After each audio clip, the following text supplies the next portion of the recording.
pasados como el presente en vivo, y si no en nuestro canal de YouTube, que estamos también como Aprendiendo la Historia, donde subimos todas las notas. 52 videos tenemos ya en el canal, con todas las notas que hemos ido por lo menos registrando en cámara, no aquellas que tenemos varias notas que nos quedaron grabadas, ¿no? Pero por nuestra conexión a internet, nos quedaron grabadas como audios. A veces un día las subimos y notas muy interesantes, realmente muy importantes. Creemos que de este espacio intentamos por lo menos generar un amplio contenido, ¿no? No solamente hablar de la historia, sino también cómo la historia se mete en el presente. Recién hablábamos con Ricardo Lesinski, que es el responsable de migraciones, una problemática mundial acá en la agenda, la agenda del día a día.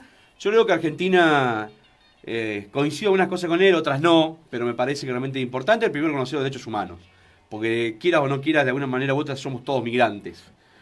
Quizás no somos nosotros los que nacimos en Roca, pero nuestros padres, nuestros abuelos, nuestros bisabuelos fueron migrantes. Sí. Y después hay gente que hoy en día se vuelve a hacer migraciones internas, ¿no? No solamente somos descendientes de inmigrantes, sí, casi todos diría, o muchos de los argentinos, además de las migraciones internas como mi caso, que es voluntaria, sino que además recordemos que hace muy poquito hubo una dictadura y un montón de gente tuvo que buscar otro rumbo porque era perseguida y fue acogida en otros lugares, como Venezuela, como México, como España.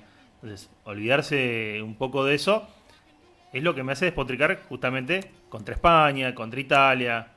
O sea, cuando ellos tuvieron guerras y hambrunas, vinieron todos para acá y ahora resulta que nosotros no podemos ir para allá. Entonces, por eso yo siempre pregono el tema de la reciprocidad, pero bueno, cada uno tiene su propia visión. En este caso él lo que hace es dar la suya. No sé si dar la suya, dar la oficial. Él tiene que atenerse a la ley, es un funcionario público y no puede expresar una opinión propia.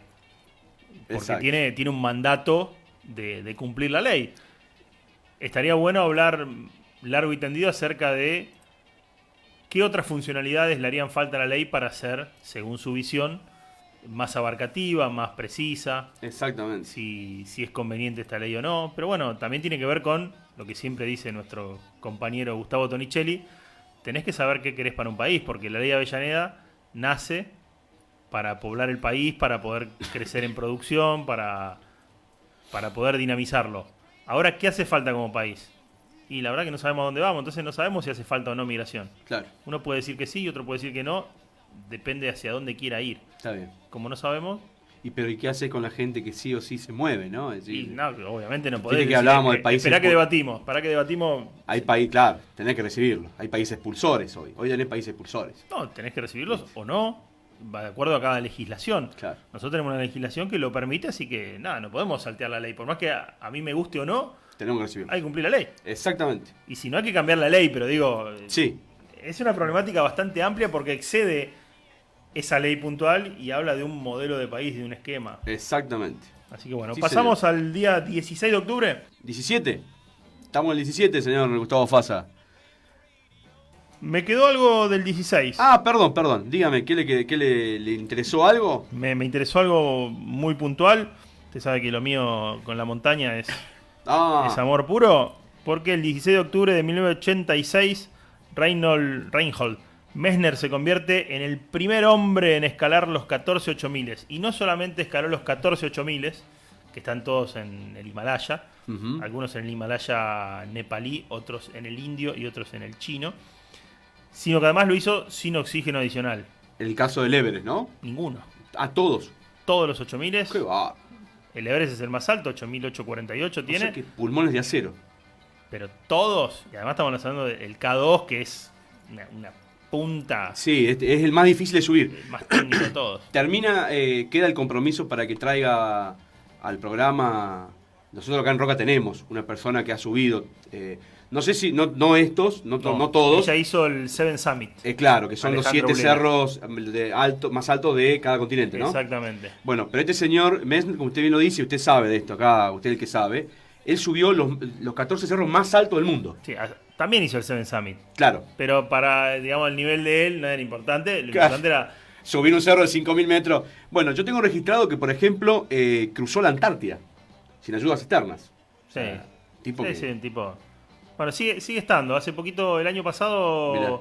Pablito Bravo, un ex socio mío que ahora está en Himalaya justamente con un Mirá. trekking, se sacó una foto con él porque Anda por el mundo. anda por el mundo Y y quizá ya hizo lo que tenía que hacer. se tiene un museo en su castillo del norte de Italia, en el Friuli, Mirá. con determinadas cosas. Una persona muy controvertida, ¿sí? No muy querida en el ambiente del himalayismo, Ujú. por un carácter muy fuerte. Claro. ¿Sí? Por ejemplo, No te esperaría, digamos. a eso iba.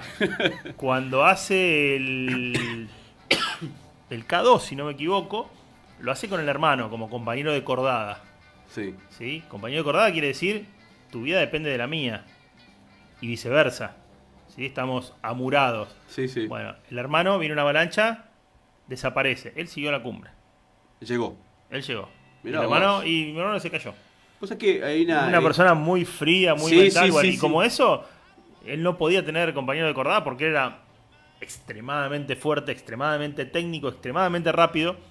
Y si no lo seguías, te soltaba el piolete y se iba. Mirá vos. Vos sabés que acá dice que, bueno, justo en el mismo año, 1980, que es el año que él sube el Everest sin oxígeno, también sube otro monte que es el Nanga Parbat. El Nanga Parbat, claro. O sea, le mandó 2 cerros el mismo año. Bueno, él es uno de los pocos, no fue el primero, pero fue uno de los pocos que repitió. Cuando subís al Himalaya, estaría bueno hablar con Alejandro Lela, que estuvo ahí, pero hay un col, ¿sí? Que es un lugar que une Claro. dos cerros, donde vas hacia un lado el Everest y del otro lado el Lhotse. Bueno, ese col, él lo hacía como quien va de, Sí, como que de va a la Roca esquina. Gómez, a 8.200 metros de altura. Como que va a la esquina, claro. Le decimos a la gente por ahí que no sabe que... Sin oxígeno. Superando los 5.000 metros, estamos en el límite vertical, se conoce, ¿no? Es decir, pasando los 5.000 metros ya estamos entre la vida y la muerte. En realidad... O sea, la parca te va cebando mate al lado. No, en realidad los 8.000 metros se lo conocen como Ah, los la 8.000. zona de la muerte. A los 8.000. Igual te cuento que después de los 4.000 no podés respirar. Miremos el tema de los futbolistas que van a jugar y sufren a 3.600 metros. Como decía Pasarela, la pelota no dobla. Bueno, imagínate, la adquisición, el talento es cómo adquirir oxígeno y procesarlo para que tus piernas avancen a esa altura. Qué bárbaro. Yo nunca estuve tan alto, no pasé de los 6.200 y le puedo asegurar que... Qué bárbaro. Bueno, así que lo traemos al amigo Reinhold Messner, un tipo muy controvertido, muy polémico, pero que subió todo lo que se le cruzó por el medio. Él Lo subió. solo, estilo alpino, sin oxígeno, una bestia. Bueno, queda el compromiso para que nos traiga un especialista. Y Alejandro Lela sería interesante en algún momento que venga otro himalayista que tenemos en la provincia. Que En Bariloche. En Bariloche, el amigo Marcos Coach, en algún Sí. momento que pase por Roca me prometió que iba a venir a hablar. Buenísimo. Así que bueno. Otra que me quedó del 16 de octubre, Augusto Pinochet, ex dictador chileno, es detenido en Londres en 1998. ¡Jo! ¿Sí? ¡Qué tema ese! Él ya no era dictador, pero el juez Baltasar Garzón reclamó su detención para juzgarlo por la muerte de ciudadanos españoles ocurrido en Chile. Ese fue el argumento. Ese fue el legal. argumento. ¿Sí? Porque se había declarado por la Corte Penal Internacional la imprescriptibilidad de los crímenes de lesa humanidad.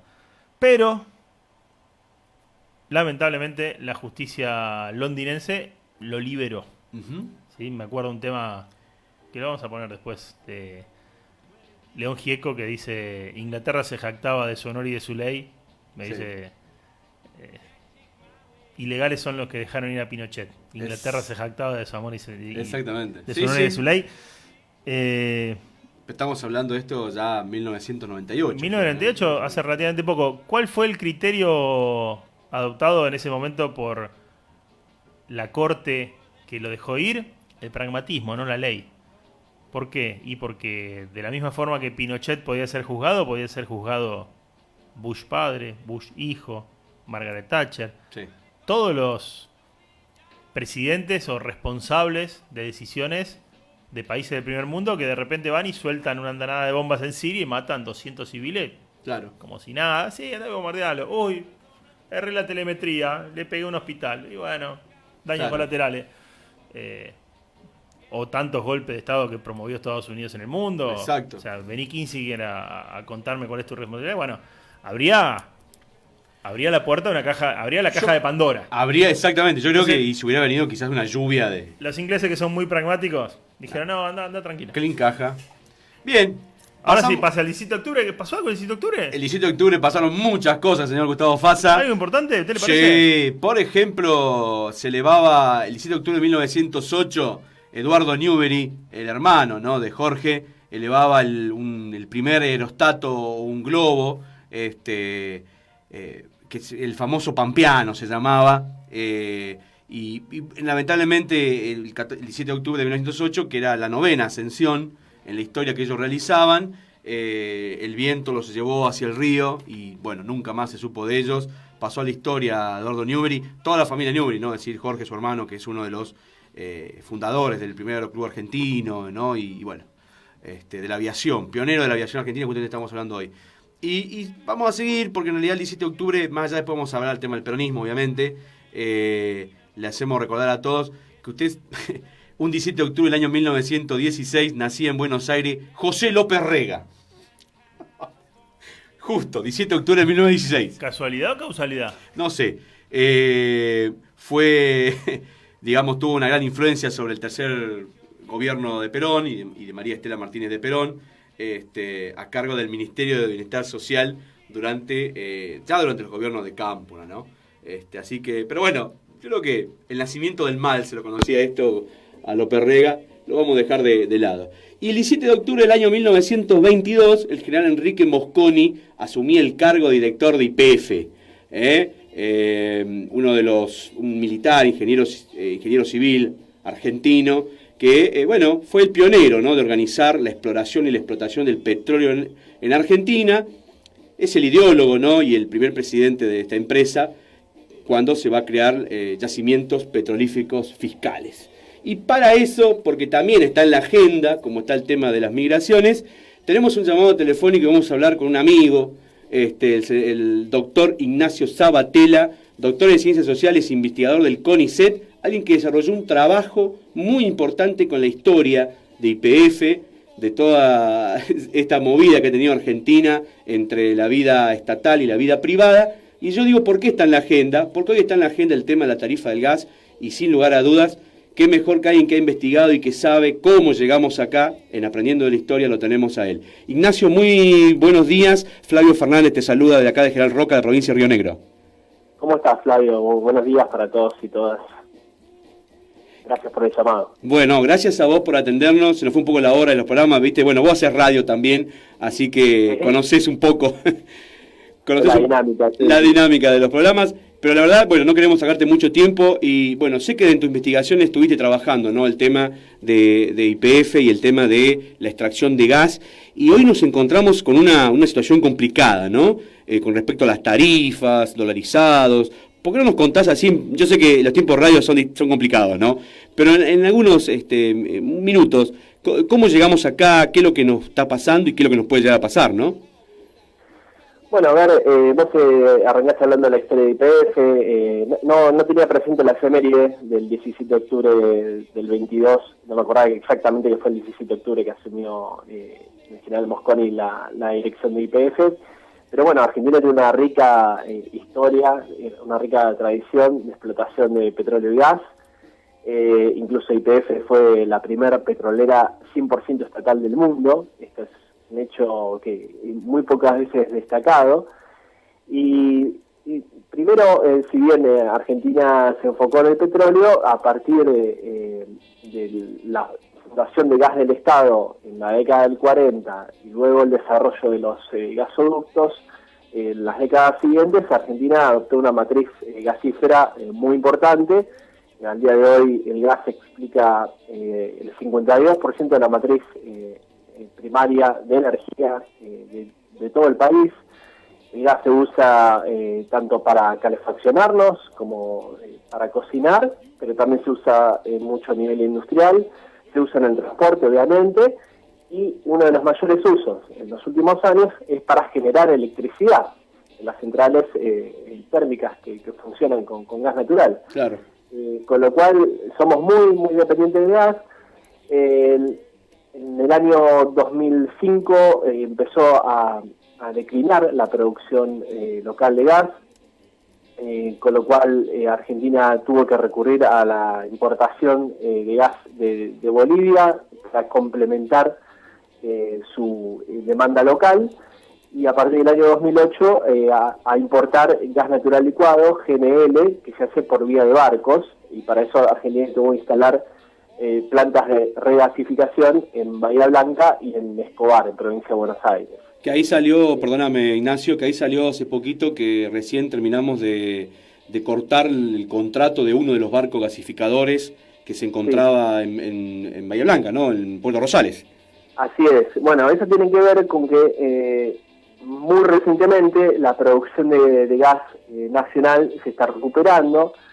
Esto empezó con la recuperación del control estatal de YPF en el año 2012, con los programas de estímulo a la producción local de gas durante el gobierno anterior, que se llamó Plan Gas, que se le pagaba a los productores de gas un diferencial, un subsidio a la oferta, para sacar más gas internamente y así reemplazar el gas importado. Y el gobierno de Macri continuó en parte con ese programa de estímulo a la producción de gas no convencional, sobre todo. Y cuando decimos no convencional, es el shale gas y el tight gas, que están ubicados en reservorios no convencionales, se los llama, porque requieren técnicas también no convencionales para extraerlos y son más costosos. Y todo eso redundó en que en el último año estamos viendo un nuevo crecimiento de la producción interna, y esto originó que uno de los barcos regasificadores que está ubicado en Bahía Blanca deje de usarse. Ahora, ¿esto cómo se traduce a la tarifa? Bueno, el gobierno de Macri decidió ajustar los subsidios a la demanda de gas, es decir, que el usuario final, sea un hogar o una empresa, pague cada vez más cerca el costo de sacar ese gas. Porque uno puede trazar una diferencia entre el costo de producirlo y el precio que paga la demanda final. Claro. Lo que está haciendo el gobierno de Macri es achicar esa diferencia la llamamos subsidio. Claro. Entonces, desde el 2016 se están acortando esa diferencia, y el usuario final tiene que afrontar tarifas exorbitantes, porque a pesar de que dijeron que iba a ser un proceso gradual de quitar subsidios, para los usuarios no fue así. Lo estamos padeciendo, y hoy en día las tarifas energéticas se están explicando más del 15% del salario promedio de un trabajador. Con lo cual de gradual y razonable no tiene nada. Claro, o sea, fue como de golpe, ¿no? Ahora, digamos, en los países que son productores de gas, porque no estamos hablando de países como el nuestro, que si bien se incentivó, empezó a producir gas de sus reservorios, distintos reservorios. Recordamos a la gente por ahí que el tema del petróleo y el gas son como commodities que te permiten proyectarte a largo plazo, ¿no? Es decir, vos de acá a un tiempo sabés que tenés los reservorios, pero decidís cuándo sacarlo, ¿verdad? Bueno, sí, en realidad todo depende de si es un sector que está administrado bajo el Estado o más bien por el sector privado. Entonces las decisiones son distintas. Claro. Seguramente un sector controlado mayormente por empresas privadas y empresas transnacionales van a estar mirando los precios internacionales más que los precios locales y los costos locales. Claro. En cambio, un sector dominado por el Estado tendería a hacer una explotación en función de los precios locales, de la economía local y de cierta razonabilidad de cuidar las reservas que uno tiene. Es lo que no pasó en los 90 con la privatización de YPF Gas del Estado. Las empresas arrasaron prácticamente con las reservas de petróleo y gas, y eso fue parte del déficit de la década del 2000. Ahora, lo que estamos viendo es que con el aumento de la producción de gas, nuevamente el gobierno de Macri está proyectando a Argentina como exportador de gas. El primer proyecto es exportarle gas a Chile, que se hizo durante los años 90 muy fuertemente, a través de 10 gasoductos de exportación. Entonces el gobierno de Macri con los excedentes que hay en verano, porque es la etapa del año que menos gas usamos internamente, con esos excedentes exportarlos a Chile, o también se está abriendo otro proyecto que es exportar gas por vía de barco, GNL. Con lo cual, otra vez estamos repitiendo la historia de los 90 y no parece haber lecciones aprendidas, porque justamente ese perfil exportador de Argentina lo que hizo fue esquilmar las reservas y con un gran costo para el abastecimiento nacional. Con lo cual, esto son proyectos más que nada de empresas privadas. Las primeras exportaciones a Chile se están haciendo desde Tierra del Fuego a una empresa canadiense ubicada en Chile que se llama Metanex, y con el gas argentino lo procesa y exporta metano. Es decir, esta empresa le agrega valor a nuestro gas, y ni siquiera es que lo utiliza internamente en Chile, sino que lo exporta bajo un producto con valor agregado. Con lo cual estamos repitiendo un esquema muy parecido al de los 90, que desde mi punto de vista es un esquema neoliberal, en el cual predomina el criterio de la rentabilidad privada. Ahora, Ignacio, es como que no aprendemos la historia, es decir, volvemos a lo mismo, y ¿por qué nosotros no le ponemos ese valor agregado, digo yo? Bueno, es una gran pregunta, y sobre todo para la región patagónica es una pregunta con muy pocas respuestas a nivel histórico, porque sabemos que en la región patagónica están ubicados buena parte de los yacimientos de petróleo y gas del país, y sin embargo no se cuentan con grandes proyectos para agregar valor a estos dos recursos que son estratégicos. No hay grandes refinerías, por ejemplo, no hay grandes empresas que aprovechen el gas, con lo cual la deuda histórica con la Patagonia es hasta el día de hoy sigue vigente. Claro. Ignacio, surge una pregunta que creo que mucha gente se hace, el tema de las tarifas dolarizadas. ¿Cómo se entiende eso? Vos me vas a decir, bueno, pero es el mercado, pero si el gas es para un uso interno, ¿por qué se manejan en dólares? ¿Por el tema de las empresas privadas? Sí, y sobre todo porque son mayormente empresas privadas y extranjeras, con lo cual sus negocios los manejan en dólares. Pero, a ver, nosotros teníamos un esquema hasta el año 2015 en el cual las tarifas estaban especificadas desde la crisis de 2001, la ley de emergencia del 2002 especificó y congeló las tarifas durante buena parte de la década del 2000. Lo que hacía el gobierno anterior era fijar un precio estímulo en dólares para las productoras de gas, pero la diferencia la cubría el Estado y la pagaba en pesos al tipo de cambio vigente, ¿no? Claro. Lo que hizo el gobierno de Macri fue establecer directamente la dolarización del componente del precio de gas en boca del pozo, y que eso se traslada a la factura final, a la tarifa final, además del costo de transporte y el costo de distribución que tiene el servicio de gas.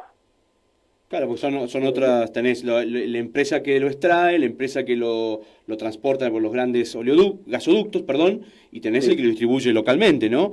Ahora, la pregunta en tus investigaciones, porque vos también has investigado de otros países, ¿estamos en una buena vereda? ¿Es lo que corresponde? Danos tu mejor opinión crítica sobre esto, ¿no? Es decir, quizás esté bien, pero como argentinos, al tener el salario en peso y tan atrasado, se nos complica, o en realidad se podría hacer otra cosa. ¿Cuál es tu opinión, Ignacio? Bueno, en realidad si uno piensa en una YPF con control estatal, con un sentido nacional, en el cual va ganando más protagonismo en el sector gasífero, podría pensar que todo ese precio del gas se pague en pesos argentinos. Ahora, en un sector donde cada vez tienen más relevancia las empresas extranjeras, eso es más difícil pensarlo, porque claro está que quieren recibir dólares. Ahora, yo lo que te decía al principio, una cosa es tenemos que ver la diferencia entre el costo de sacar el gas y el precio que se traslada al usuario final. Ahí es donde el Estado puede actuar y establecer parámetros de cómo se va a pagar ese costo, por más que se lo fije en dólares. Lo que hizo el gobierno de Macri es directamente trasladar el costo en dólares al usuario final, y esto lo advertimos en el año 2016, que si había una devaluación en el medio, eso iba a tener un impacto enorme en el usuario final, y finalmente fue lo que pasó este año. Claro. Pasamos de $1 a 20 pesos, a $1 a más de 40, hace un mes atrás, con lo cual esa diferencia alguien la tenía que pagar. ¿Y qué hizo las empresas productoras y distribuidoras? Dijeron, bueno, nosotros no queremos hacer cargo, vamos a preguntarle al Enargas, al Ente Nacional Regulador de Gas, ¿qué hacemos? El Enargas dijo, nosotros no podemos hacer nada porque el marco regulatorio vigente es el de la década de los 90, que no preveía estas situaciones, porque recordemos que en la década de los 90 estaba vigente la ley de convertibilidad, la paridad 1 a 1 entre el peso y el dólar. Claro. Entonces el Enargas dice, no podemos resolver esta situación, se la vamos a pasar a la Secretaría de Energía, y el secretario de Energía, Javier Iguacel, lo que dictaminó es que esta diferencia se hagan cargo de los usuarios. Y de ahí salió esta idea ridícula y escandalosa de que los usuarios cubran en 24 cuotas con intereses la compensación a las productoras de gas por la devaluación. Obviamente esto generó un rechazo social y político tan fuerte que el gobierno debió retroceder, y lo que está planteando es que se haga cargo el Estado a través de un mayor endeudamiento externo, un bono en dólares que va a colocar a partir de la aprobación del presupuesto 2019, con lo cual genera más deuda para cubrir ese saldo de las productoras de gas. Esto, desde todo punto de vista, sigue siendo escandaloso. Lo que hay que plantear es otro marco regulatorio donde esté previsto las bruscas devaluaciones que no sean ni trasladados a los usuarios ni sean costeados por el Estado, que en definitiva trae una carga social para todos los argentinos. Claro, totalmente. Y además, perdóname, dos cosas que quedan en el tintero. La verdad que el tiempo es, disculpame Ignacio, te estamos como dice la palabra, explotando, ¿no? Porque todo lo que has investigado y trabajado, de verdad te agradecemos. Te agradecemos al espacio. A la gente le decimos, estamos hablando con un investigador del CONICET, doctor en Ciencias Sociales, ¿no? Ignacio Sabatella, que se ha dedicado y de esto sabe bastante. Y te decía recién, se abren dos cuestiones que también son para tener mucho cuidado, porque esto puede generar un precedente, ¿no? Con otras actividades, ya sea desde otro sector. ¿Y qué pasa si las devaluaciones siguen? Porque más allá de que hoy se planteó una banda, ¿no es cierto? Y ha causado un efecto, pero más que el tema de la banda, lo que ha causado el efecto es las altas tasas de interés que se están pagando los LEVAX, por ejemplo, ¿no? O algún otro tipo de acciones, en pesos. Pero digo, ¿qué pasa si se sigue devaluando nuestra moneda o sigue aumentando el dólar, que sería casi lo mismo? Eso, y aparte genera un precedente, ¿no, Ignacio? Sí, tal cual. Muchos sectores productivos, sectores económicos estarían en condiciones de reclamar lo mismo que reclamaron las productoras de gas, que es una compensación por la devaluación, la mega devaluación de este año. Igualmente, vos fíjate que en los últimos días nos vamos enterando a través de algunas investigaciones periodísticas que las empresas distribuidoras de gas ya se habían cubierto de una posible devaluación dando dólar futuro, por ejemplo, o incluso dolarizando su propia cartera, con lo cual ellas mismas podrían haber cubierto esa diferencia que tenían con las productoras de gas. Con lo cual, todo esto parte tiene que ver con los intereses que defiende el gobierno de Mauricio Macri.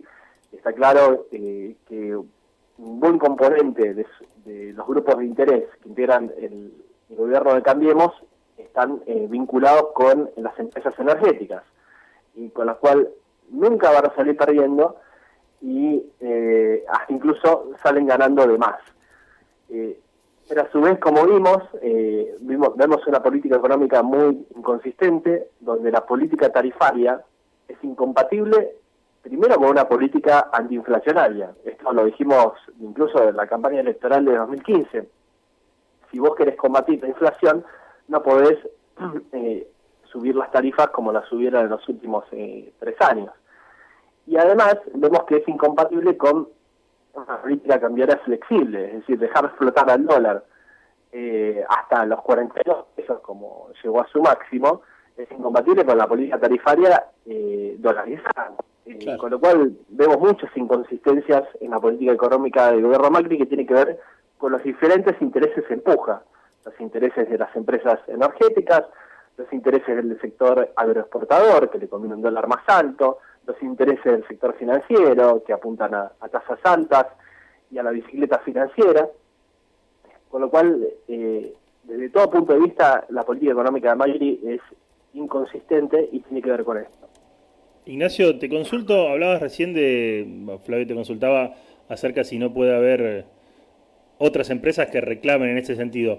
¿Puede haber reclamos por vía judicial, por vía contenciosa administrativa sobre este tema o es una decisión política solamente?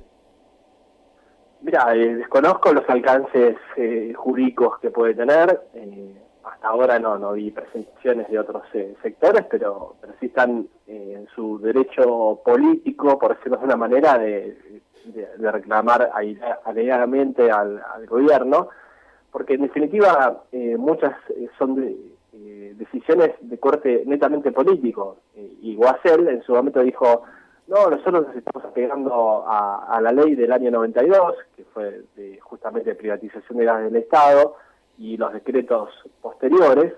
Cuando uno va a leer la letra chica de esos decretos que reglamentaron la ley de privatización de gas del Estado, lo que uno ve es un marco normativo enmarcado en la ley de convertibilidad, con lo cual no es directamente aplicable a una realidad económica como la nuestra, con un dólar flotando libremente. Por eso hablo de que son más decisiones políticas, voluntades políticas, que cuestiones normativas o jurídicas. Sí, en este aspecto la figura, el espectro de Roberto De Dromi va flotando desde los 90 y sigue hasta esta fecha, ¿no? Sí, lamentablemente durante el gobierno anterior a las leyes, al marco regulatorio energético en general, pero vamos a decir el marco regulatorio del servicio de electricidad y de gas, siguió vigente con muchos parches, con muchos decretos, resoluciones que emparcharon o modificaron parcialmente ese marco regulatorio de los 90, pero que no se cambió de fondo, no se lo transformó en función de un nuevo proyecto político-económico, y ahora lo que vemos es que viene un gobierno de neto corte neoliberal a reimplantar esas reglas de los 90, porque todavía siguen vigentes. Con lo cual, bueno, uno quiere pensar que en la posibilidad de un gobierno de distinto signo político, el de Cambiemos, que asuma en diciembre del año que viene, revise, entre otras cosas, ese marco normativo de los 90 que es muy perjudicial para los usuarios finales. O sea que ya adelantaste mi próxima pregunta, que era ¿dónde vamos? El problema va a ser las elecciones del próximo año, entonces. Porque podemos seguir con este camino, quizás a peor, o puede llegar, digamos, alguna fuerza política que intente revertirlo y cambiar esta situación, ¿no? Tal cual. Bueno, a principio de este año, o la primera mitad del año, tuvimos un proyecto del arco opositor que intentó frenar el tarifazo, atenuando los impactos, retrotrayendo los cuadros tarifarios al año anterior y no seguir sumando aumentos, 2 aumentos por año, aumentos semestrales, mejor dicho, que están convirtiendo a las tarifas en impagables. Bueno, el marco opositor en su momento presentó un proyecto alternativo que fue bloqueado obviamente por Cambiemos, con lo cual Cambiemos no tiene pensado cambiar esta política tarifaria, valga la redundancia. Claro. Sino uno cree que esto podrá ser revisado por un gobierno de distinto signo. Claro, exactamente. La verdad, para nosotros ha sido muy claro, espero que también para nuestra audiencia. Le decimos, estamos hablando de Ignacio Sabatella, que es investigador del CONICET. Has escrito hay un libro interesante, que la otra vez lo charlábamos, ¿te acordás? Que es Ex Secretarios de Energía bajo la lupa, ¿no? Y todo lo que nos ha pasado en la historia argentina con respecto a esto, ¿no? Que han tenido digamos, han sido muy importantes en las decisiones de nuestro país en las cuestiones energéticas. Sí, fue un libro escrito en el año 2014 junto con Federico Bernal y Ricardo De Vico, donde analizábamos lo que fue la gestión del grupo de 8 ex secretarios de energía que fueron muy críticos del gobierno anterior. Estamos hablando de Daniel Montamar, de Jorge La Peña, estamos hablando de Emilio Apud, que fue secretario de Energía durante solamente 8 días en el gobierno de la Rúa. Bueno, un grupo de 8 exsecretarios que fueron funcionarios de Alfonsín, de Menem, de la Rúa, muy críticos de la gestión anterior y que a partir del triunfo de Cambiemos apoyaron la gestión energética de Cambiemos, en su momento con Aranguren al frente, ahora con Ipagel. Y estos 8 exsecretarios muy críticos, cuando analizamos sus gestiones, fueron muy pobres, con resultados muy pobres, con lo cual se deslegitima bastante su palabra como expertos en energía. Claro, y ahora los tenemos opinando encima. Claro, sí, seguramente ustedes cuando vean TN o lean Clarín o lean La Nación, los van a ver circulando muchos a ellos de energía, sobre todo Daniel Montamar, Emilio Apud, son los que más opinan sobre estos temas y son, claro está, en muchos casos lobistas de las empresas energéticas. Así que además de haber tenido pobres desempeños como secretarios de energía, en muchos casos son lobistas. Qué mejor definición que esa. La verdad, Ignacio, da para mucho más. Seguramente te vamos a tener en otro contacto, dale, porque la verdad que el tiempo de radio, yo sé que te gusta hacer radio, también tenés un programa, ¿verdad? Ahí en Buenos Aires.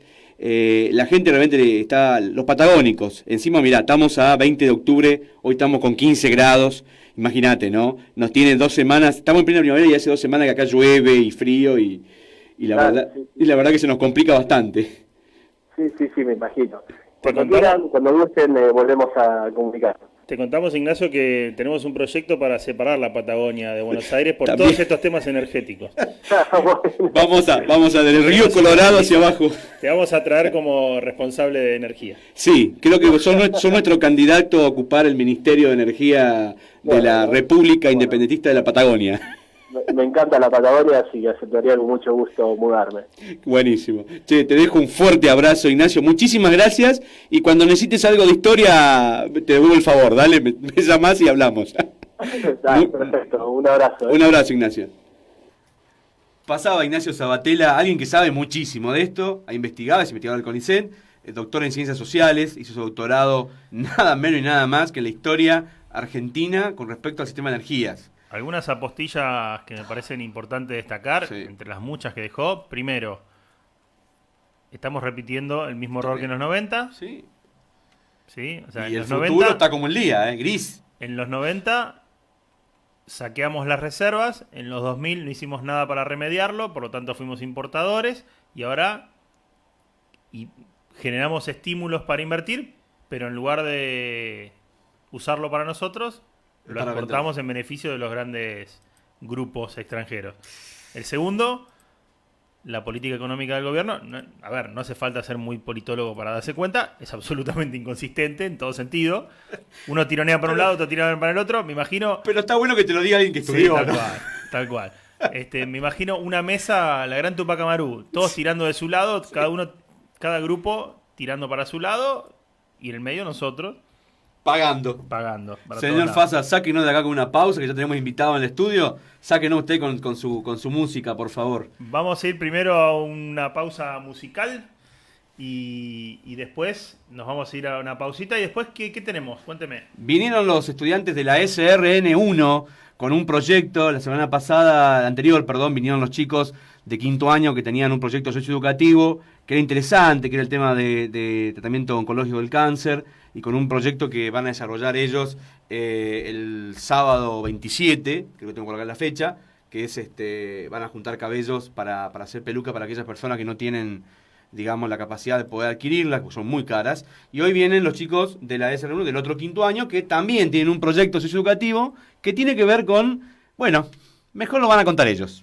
Bueno, ahora nos vamos con una efeméride musical que tiene que ver con Radiohead, porque el 20 de octubre la banda británica de rock alternativo, originaria de Inglaterra, se formaba y lanzaba su primer single, que es nada más y nada menos que Creep. ¡Fua! Que Temazo. vamos a escucharlo, un temazo, y ya volvemos en Aprendiendo de la Historia.